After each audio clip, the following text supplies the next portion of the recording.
সকলকে জয় গুরু ও প্রণাম। আমি আজকে একটা ভিডিও করব আমার একান্ত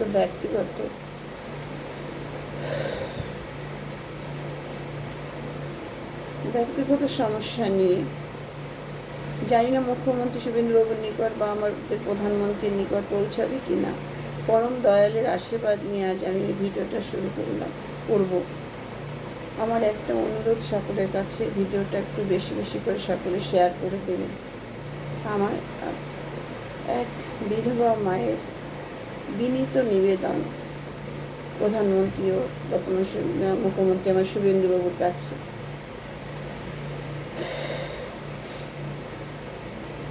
আমার কোনো ছেলে নেই। আমার হাজব্যান্ড 2006 সালে মারা যায়। আমার মেয়েকে আমি খুব কষ্ট করে লেখাপড়া শিখিয়েছি।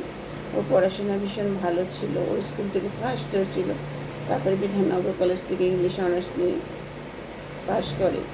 বন্ধুবান্ধব মিলে পরীক্ষা দেয়। পরীক্ষার ফর্ম তো ছিলই না কয়েক বছরের মধ্যে, 8-10 বছরের মধ্যে কোনো পরীক্ষার ফর্মই ছিল না।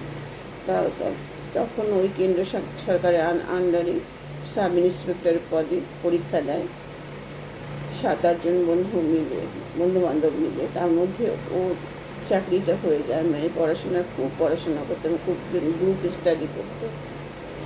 আমি সম্পূর্ণ অন্যরকম নেই। তাই 18-19 ওর চাকরিটা হয়ে গেছে। তার মধ্যে করোনার মধ্যে 21 সালে ওর ট্রেনিংটা হয়েছিল, 22-এও জয়েন করে। কিন্তু বর্তমানে ও আর চাকরিটা করতে চাইছে না। এই কারণে আমি খুব অসুস্থ।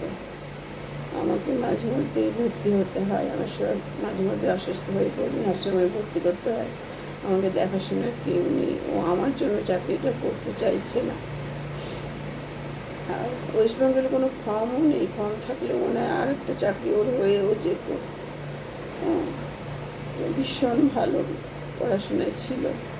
তাই এই পরীক্ষাটাও একবারে পাশ হয়ে যায়। 4টে ধাপে পরীক্ষা, প্রত্যেকটা পরীক্ষায় পাশ করে গেছে এবং এই সাব ইন্সপেক্টর পদেও চাকরি হয়ে যায়। 21-এ ট্রেনিং, 22-এ জয়েন্ট। কিন্তু চাকরিটা আমার জন্যই করতে চাইছে না। আমার আর কেউ নেই আমাকে দেখাশোনার মতো। তাই আইন আছে কিনা আমি জানি না। তাই মুখ্যমন্ত্রীর কাছে, আমার প্রধানমন্ত্রীর কাছে আমার একান্ত বিনীত আবেদন, আমার মেয়েকে কলকাতায় এনে দিন, ট্রান্সফার করে দিন, বা যে কোনো একটা চাকরি ওকে দিন। তাহলেই আমার হবে। আমাকে দেখাশোনা করতে পারবে, আমার কাছে থাকতে পারবে। আমি এখানে একা থাকি। হ্যাঁ, প্রধানমন্ত্রীর কাছে এবং আমাদের বর্তমান শুভেন্দুবাবুর কাছে আমার একান্ত অনুরোধ। আমি কলকাতায় বাস করি, রাজারহাট নিউ টাউন এলাকায় আমার বাড়ি। আমার এখান থেকে দাঁড়িয়েছিল তাপস চ্যাটার্জি মহাশয় আর এই যে পীযূষ কানাড়িয়া মহাশয় জয়ী হয়েছেন আমাদের এখান থেকে। তাই আমার একান্ত বিনীত অনুরোধ, আমার মেয়েকে যদি কলকাতায় একটু এনে দেন তাহলে আমার খুব উপকার হয়। ও আমাকে ছাড়া থাকতে পারছি না, আমি ওকে ছাড়া থাকতে পারছি না। আর আমি প্রায় অসুস্থ। আমি 10 বছর একটা বিরল লিভার সংক্রান্ত বিরল রোগে আমি আক্রান্ত। আমি ডাক্তারের আন্ডারে আমাকে সর্বদা থাকতে হয়, ওষুধ খেতে হয়। তারা সবসময় ছুটি পায়ও না। তাই সব আমার মুখ্যমন্ত্রীর কাছে বিনীত নিবেদন, আমার মেয়েটাকে কলকাতায় যদি এনে দিন তাহলে আমার খুব উপকার হয়।